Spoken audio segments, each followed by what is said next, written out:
इसलिए मैया तू मुझे कभी अपने से अलग मत किया कर। मैया बोली आज देखती हूँ लाला तेरा क्रोध ज्यादा है कि मेरा क्रोध ज्यादा है। ठाकुर जी बोले मैया यदि क्रोध का संपर्क मेरे से हो जाए तो वो क्रोध भी धन्य हो जाता है। यदि क्रोध हम लोगों के जीवन में आ जाए तो हमारा सर्वनाश कर देता है, और वो क्रोध ठाकुर जी के जीवन में आ जाए तो जीव को अभय कर देता है। जीव के और ठाकुर जी के क्रोध में यही अंतर है। ठाकुर जी को क्रोध कब आया तो बोले जिस समय रावण को मारने को उद्यत हुए, क्रोध में भर करके एक बार का संधान किया तो रावण की जो शुंडी जो नाभि में भरा हुआ अमृत था शोक करके रावण के मस्तक को काट दिया। सारा संसार अभेक्त को प्राप्त हुआ। सत्यम वयम भो वनगोचरा मृगा युष्मद्दुर्भान मृगे न मृत्युपाशैः न प्रतिमुक्तस्य वीरा विकत्थनं तव ग्रहणन्त्य भद्रो। जिस समय वराह भगवान को हिरण्याक्ष के ऊपर क्रोध आया तो क्रोध में भर करके अपने एक पंजे का प्रहार जब हिरण्याक्ष के कान के पास में किया है तो रक्त का वमन करता हुआ हिरण्याक्ष मृत्यु को प्राप्त हुआ, सारा संसार अभयत्व को प्राप्त हुआ। कंस पर ठाकुर जी ने जब क्रोध किया तो सारा संसार अभयत्व को प्राप्त हुआ।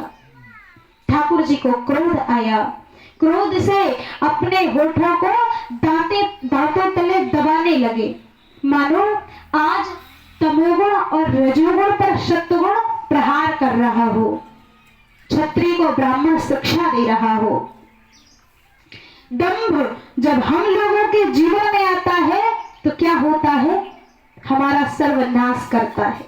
और वही दंभ जब ठाकुर जी के जीवन में आया तो भागवत महापुराण बन गया। दंभ कैसा तो बोले जब दंभ बोला ठाकुर जी सारे लोगों के जीवन में जब मैं जाता हूँ तो सबका नाश हो जाता है, तुम्हारी सृष्टि का एक मैं भी तो प्राणी हूँ, मुझ पर भी तो कृपा कर दो। ठाकुर जी बोले चिंता मत करो, मटके में जाकर के बैठ जाओ।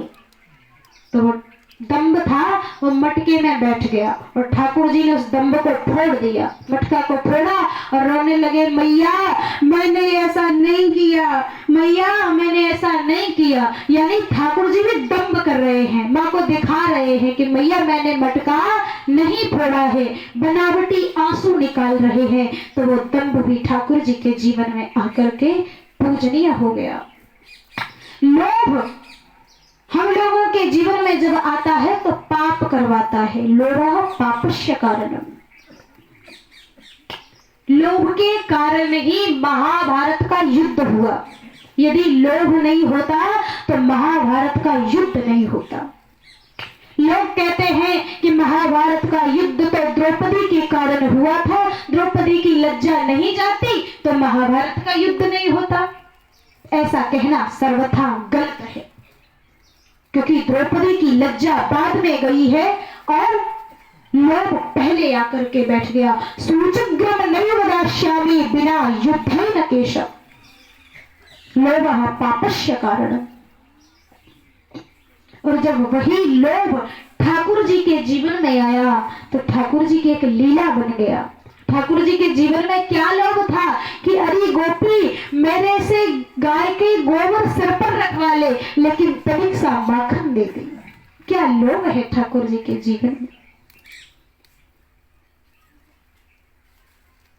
देखो जब बच्चा भोजन करता है या कोई चॉकलेट या जो भी चीज है उसे खाता है तो अपनी माँ से बोलता है, माँ बोलती है बच्चा थोड़ा लाला मुझे भी दे दे, तो उसमें से थोड़ा सा तोड़ करके अपनी माँ को जरा सा देता है, लेकिन माँ उतने से भी प्रसन्न हो जाती है, खुश हो जाती है कि अरे मेरे लाला ने मुझे इतना दे दिया, और उसी में उस स्वाद का आनंद लेती है।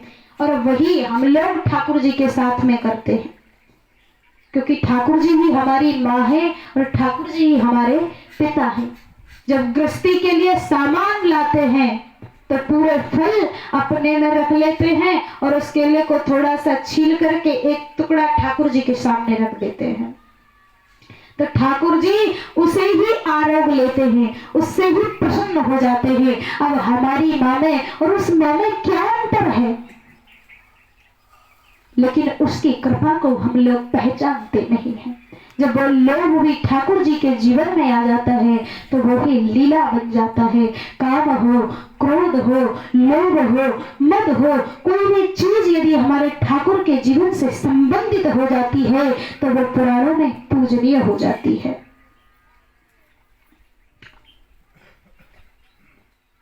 मैया बोली अच्छा तो तू बानर भालुओं का सहायता करता है, उनका मित्र है, रुक आज मैं तुझे पकड़ती हूँ। और वो मैया लाला को पकड़ने के लिए दौड़ने लगी।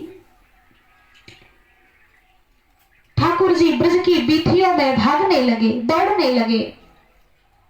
लाला रुक जा, लाला रुक जा, लाला रुक जा, माधव माधव मत भाग मत भाग। नाम पड़ गया माधव।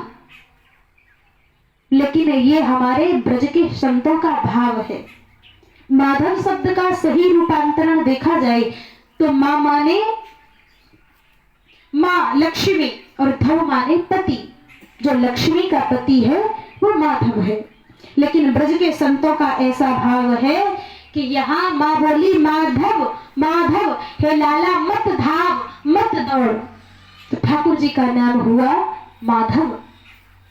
मैया जब ब्रज की बीथियों में भागने लगी तो आज मैया का श्रृंगार, मैया का परस्पर विरोध ही हो गया। मैया की जो चोटी थी उस नीवी की गांठें स्वयं खुल गई। मैया का लहंगा जो कमर कस रखी थी वो रेशमी डोरी खुल करके गिर गई। चोटी में जो नाग, पुन्नाग, रात रानी, मौल श्री चंपा के सुंदर सुंदर पुष्पों को मैया ने गूंथ रखा था तो वो श्रृंगार बोला मैया आज हम तेरी सहायता नहीं करेंगे। कभी तो जब अपने